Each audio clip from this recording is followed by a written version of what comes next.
Hey everyone, welcome back to Crazy Tech Tricks. In this video, I will show you how to disable BitLocker or device encryption in Windows 11.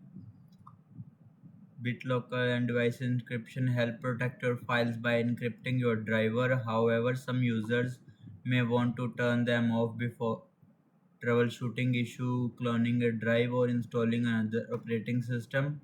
So let's get started. So firstly, go to Start menu and search for Settings.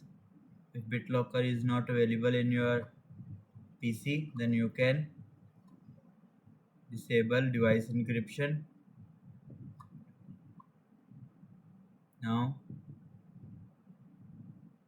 in the left sidebar, click Privacy and Security. Here you will see device encryption. Click on it.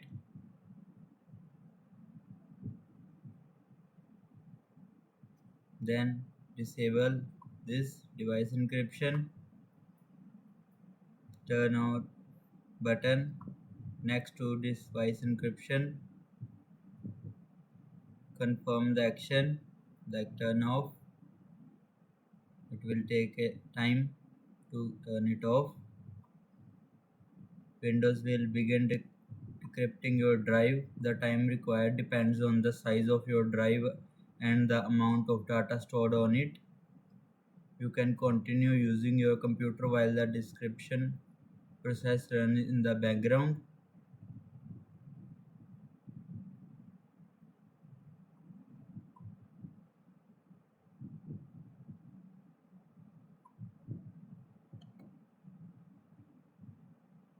Once the process is complete, return to the device encryption setting page and confirm that encryption is turned off. And that's it. You have successfully disabled BitLocker or device encryption in Windows 11. If this video helped you, make sure to like the video and subscribe for more easy tech tutorials. Thanks for watching.